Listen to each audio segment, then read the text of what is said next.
Shatamanam Bhavati serial episode 1229 28 March 2025 ఏం జరిగిందో చూద్దాం. ఆఫీస్ నుంచి వచ్చిన కార్తిక్ నీలిమని భాను చీరలో చూసి భానుయే అనుకుంటాడు. తనకి భానుయే కనిపిస్తుంది. తొంగి చూస్తున్న బామ్మ చాందిని ఇలా అంటుంది, బామ్మ అన్నయ్య నీలింని తన వైపుకు తిప్పుకున్నాడు అని. అంటే నేను చెప్పాను కదే వాడికి అన్నీ మా ఆయన పోలికలే వచ్చాయి. పెళ్ళైన కొత్తలో నన్ను అస్సలు దగ్గరికి రానిచ్చే వాళ్ళే కాదు, కానీ తర్వాత ఏమో నువ్వు లేనిదే నేను బతకలేను, నన్ను విడిచిపెట్టి ఎక్కడికి వెళ్ళకు అని చెప్పి నా పుట్టింటికి కూడా నన్ను వెళ్ళనిచ్చేవాడు కాదు. వీడికి అన్నీ ఆయన పోలికలే అంటూ సిగ్గుపడుతుంది బామ్మ. కార్తిక్ భానుతో నువ్వు వచ్చేసావా, నిజంగా వచ్చేసావా అంటే మిమ్మల్ని వదిలి ఉండలేనండి ఇంకా, అందుకే వచ్చేసా అని అంటుంది. ఇది కళ కాదు కదా అంటే కళ్ళ ముందు మీ కళ ఇలా కనిపిస్తూ ఉంటే ఇంకా కళ అని అంటారేంటండి అంటుంది భాను. ఈ చీర మీరిచ్చింది ఎప్పుడో గుర్తుందా అని భాను అంటే తన ఫ్లాష్ బ్యాక్ గుర్తు చేసుకుంటారు భాను కార్తిక్. ఫ్లాష్ బ్యాక్లో భాను కార్తిక్ కోసం వెయిట్ చేస్తుంటే కార్తిక్ వస్తాడు. ఏంటండి ఇంత ఆలస్యమైంది అని భాను అడిగితే, నా శ్రీమతి కోసం ఒక చీర కొనుక్కొద్దామని వెళ్ళాను, ఎన్ని చూసినా సరే నాకు ఏ చీర కూడా నచ్చలేదు అంటే భాను అవునా ఎందుకు అలాగా అని అడుగుతుంది. నీ అంత అందంగా ఏ చీర లేదు, చీర తీసుకుంటే అది నీ అందాన్ని రెట్టింపు చేసేలాగా ఉండాలి. వెతికితే చివరికి ఇంగో ఈ చీర నచ్చింది అని చీర భాను చేతిలో పెడతాడు. చాలా బాగుందండి అంటుంది భాను. అప్పుడు కార్తిక్ ఏంటి ఇంకా చూస్తున్నావు, నిన్ను చీరలో చూడాలనుంది, వెళ్ళి కట్టుకొనిరా అంటాడు కార్తిక్. అప్పుడు భాను కొత్త చీర ఇప్పుడు ఎందుకండి అంటుంది.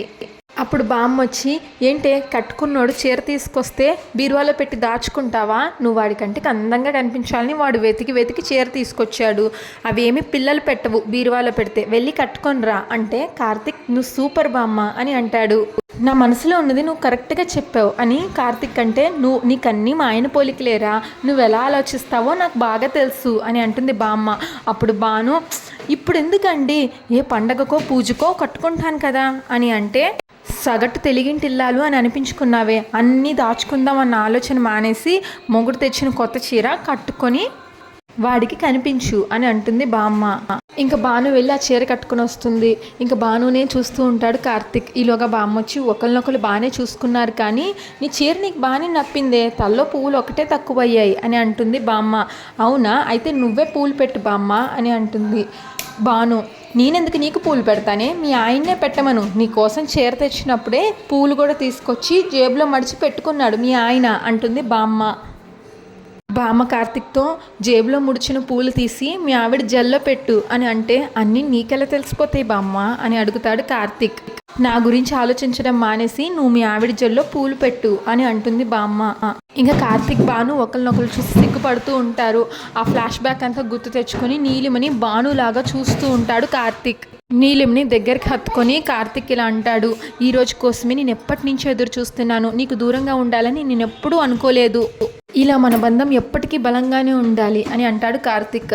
అది విన్న బామ్మ చాందిని మురిసిపోతారు బయట నుంచి. ఇంకా బామ్మ మెల్లగా తలుపు దగ్గరికేసి మనం వెళ్దాం పదా అని వెళ్ళిపోతారు బామ్మ చాందిని. కార్తిక్ నేను ఇంతలా మాట్లాడుతుంటే నువ్వేం మాట్లాడట్లేదేంటి అని అడుగుతాడు. అప్పుడు నీలిమ నీ మాటలు వింటుంటే నాకు నోటి నుంచి మాటలు కూడా రావడం లేదు, నీ జీవితంలో నాకు నీ మనసులో ఇంత స్థానం ఉంటుందని నేను కలలో కూడా ఊహించుకోలేదు, ఇప్పుడే ఇలా నా ఊపిరి ఆగిపోయినా పర్వాలేదు అనిపిస్తుంది, అంత ఆనందంగా ఉంది, నాకేం మాట్లాడాలో కూడా తెలియడం లేదు అని నీలిమ అంటుంది. అప్పుడు కార్తిక్ అదేంటి భాను అలా మాట్లాడుతున్నావు, నేనే నీ ఊపిరి అయినప్పుడు ఆ ఊపిరి ఎందుకు ఆగిపోతుంది అని అడుగుతాడు.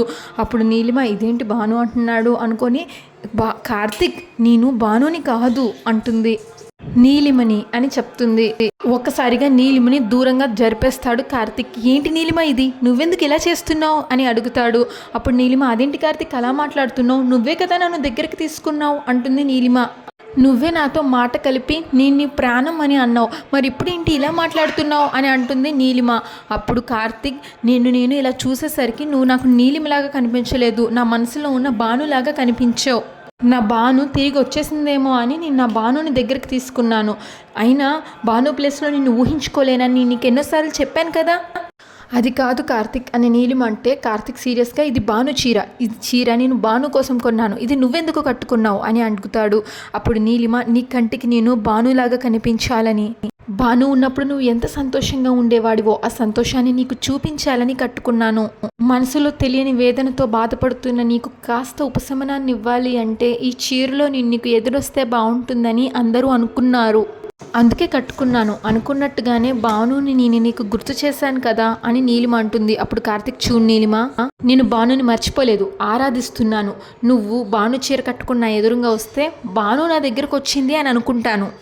కానీ అది భాను కాదు, నువ్వు అని తెలిసినప్పుడు నా భాను ఇంకెప్పటికీ నా దగ్గరికి తిరిగి రాదు అని బాధ నాకు మరింత పెరుగుతుంది.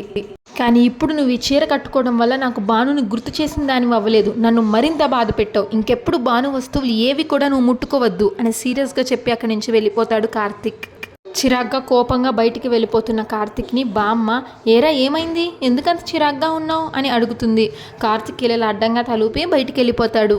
చాందిని, అదేంటి బామ్మ, మనం అనుకున్నదేంటి, ఇక్కడ జరుగుతుందేంటి, నాకు అర్థం కావట్లేదే అని బామ్మ అంటుంది. ఇప్పుడు చాందిని, బామ్మ మనం వేసిన ప్లాను ఫ్లాప్ అయిపోయింది, అంటే వీళ్ళిద్దరిని ఎలా దగ్గర చేయాలి భగవంతుడా అంటుంది బామ్మ. ఇంకా చాందిని స్నేహతో, అవును స్నేహ, మీ అమ్మగారు ఎక్కడికి వెళ్ళారు అంటే, స్నేహ నాకేం చెప్పలేదు, బయటికి వెళ్ళేదో టాబ్లెట్ మందు తీసుకొస్తాను అని చెప్పింది.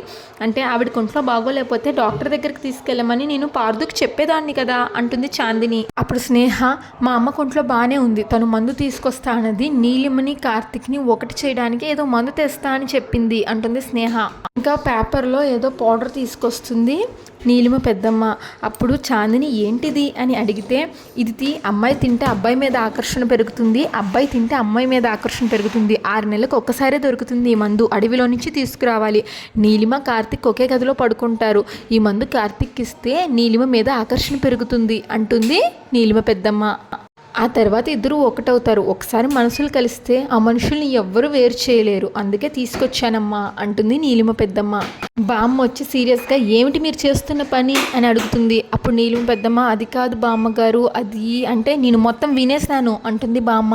బామ్మ కోపంగా, చివరికి ఇలాంటి పనులు కూడా చేస్తున్నారనమాట అంటే, అప్పుడు చాందిని, వాళ్ళు చేసిన దానిలో తప్పేముంది బామ్మ, నిన్న చీర ప్లాన్ చేసాం, అది ఫలించలేదు, ఈరోజు ఇది ప్లాన్ చేసాం, ఏదో ఒకటి చేసి వాళ్ళిద్దరూ ఒకటవ్వాలనే కదా మనం కోరుకునేది అంటుంది చాందిని. స్నేహ కూడా, అవును బామ్మగారు, అమ్మ ఏం చేసినా నీలిమ జీవితం బాగుండాలి, వాళ్ళిద్దరూ ఒక్కటవ్వాలనే కోరుకుంటుంది, దయచేసి ఈ విషయం ఇంట్లో ఎవరికి చెప్పకండి అంటుంది స్నేహ. అప్పుడు బామ్మ నవ్వుతుంది. నేనెందుకు చెప్తానే, నాకేమన్నా పిచ్చా అంటుంది బామ్మ. అప్పుడు నీలిమ పెద్దమ్మ, మరి అంత కోపంగా అరిచారు అంటే మరెందుకు అరవను, మీలో మీరు మాట్లాడుకుంటే సరిపోతుందా, నాతో కూడా ఒక మాట చెప్తే నేను మాట కలిపేదాన్ని కదా అంటుంది బామ్మ.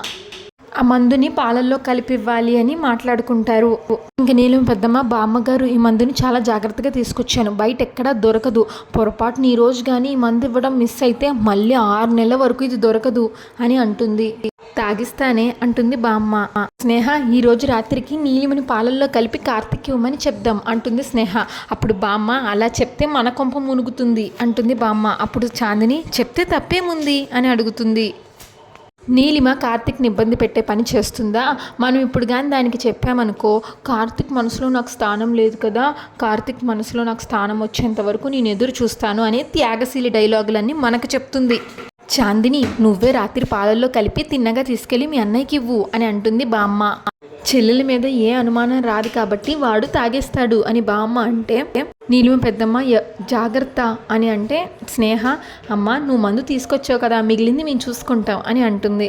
భువనేశ్వరి ఒళ్ళో పడుకొని మురారి ఏడుస్తాడు. అప్పుడు భువనేశ్వరి, ఏంటి కుట్టయ్యా, నువ్వు మనసారా ప్రేమించిన మనిషి ఇలా అయిపోతుందని బాధపడుతున్నావా అంటే, నా రాధి ఎప్పుడు నవ్వుతూ ఉండాలని కోరుకున్నానమ్మా, తను నా జీవితంలో ఉంటే సంతోషం తప్ప కన్నీరు అనేది తనకి తెలియకుండా చూసుకోవాలి అని నేను అనుకున్నానమ్మా, కానీ ఇప్పుడేమో ప్రతి క్షణం ఒక గండంలాగా గడుస్తుంది, అనుక్షణం తనకేమవుతుందో అని నాకు భయం వేస్తుందమ్మా. భువనేశ్వరి, కిట్టయ్య, నువ్వు రాధని నీకంటే ఎక్కువగా ప్రేమించావు, అందుకే తనకి చిన్న కష్టం వచ్చినా నువ్వు తట్టుకోలేకపోతున్నావు. ఆ దైవం నీకే ఎందుకు ఇంత పరీక్ష పెడుతుందో నాకు అర్థం కావట్లేదు. మన నుంచి దూరమైన రాధ ఎక్కడికో వెళ్ళింది, ఆ కొద్ది సమయంలో ఏదో జరిగింది, అక్కడ తనకంటూ కుటుంబం ఏర్పడిందని ఇప్పుడు నాకు అనిపిస్తుంది, ఆ సంఘటనలే తనకి గుర్తొస్తున్నాయేమో అని అంటుంది భువనేశ్వరి.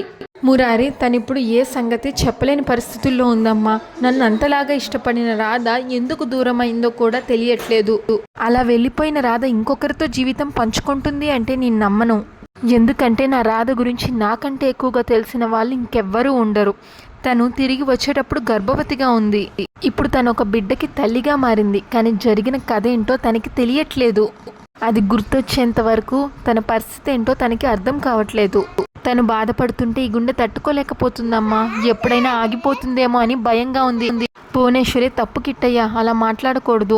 నేను నీ చేతుల్లో వెళ్ళిపోవాలి అని అనుకుంటాను, కానీ నా కళ్ళ ముందు నువ్వు ఇలా అవ్వాలి అని నేనెప్పుడూ అనుకోను. చూడు కిట్టయ్య, నీ ప్రేమ నిజం. నీ రాధ నీదే. ఎక్కడ ఉన్నా, ఎలాంటి పరిస్థితుల్లో ఉన్నా నీ రాధ నీ దగ్గరికే వస్తుంది. కానీ ఈ రాధ కబడ్డీ పదం వినంగానే అంతలాగా ఎమోషనల్ అయింది. ఎంత ఆలోచించినా నాకు ఏమీ అర్థం కావట్లేదు అని అంటుంది. మురారి, అవునమ్మా, నాకు అదే అర్థం కాలేదు. రాధకి గేమ్స్ మీద ఎప్పుడూ ఇంట్రెస్ట్ లేదు. ఒకవేళ తను ఆట అంతలా ఆడుంటే ఖచ్చితంగా నాకు ఎప్పటికప్పుడు చెప్పుండేది.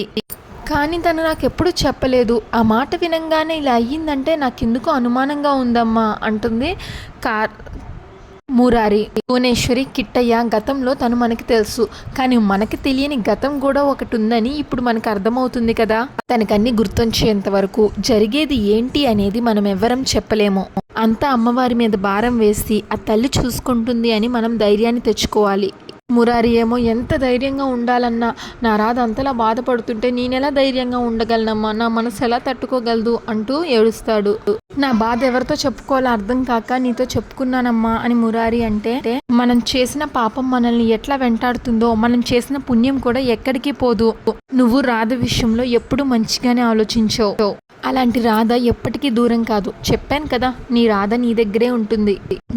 నీ రాధ నీతోటే ఉంటుంది. అన్ని సమస్యలు సర్దుకుంటాయి. కాలం అన్ని సమస్యలకి పరిష్కారాన్ని చూపిస్తుంది. రేపు అనేది ఏం జరుగుతుందో తెలియదు కాబట్టి ఈరోజు భయపడతాము, కానీ తప్పకుండా అన్ని సర్దుకుంటాయి అన్న ధైర్యంతో ఉండాలి. ధైర్యంగా ఉండు కిట్టయ్యా అని అంటుంది భువనేశ్వరి. అంతటితో ఎపిసోడ్ పూర్తవుతుంది. నెక్స్ట్ ఎపిసోడ్ ప్రోమోలో కార్తిక్కి పాలల్లో ఆయుర్వేదం మందు కలుపుతుంది నీలిమ పెద్దమ్మ.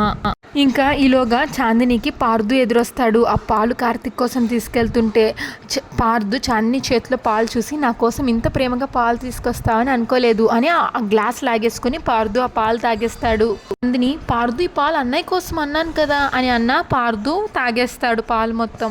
Shatamanam Bhavati serial regular episode కోసం మా ఛానల్ని సబ్స్క్రైబ్ చేసుకోండి. ఈ ఎపిసోడ్ పైన మీ అభిప్రాయాన్ని కామెంట్ చేయండి. Thanks for watching.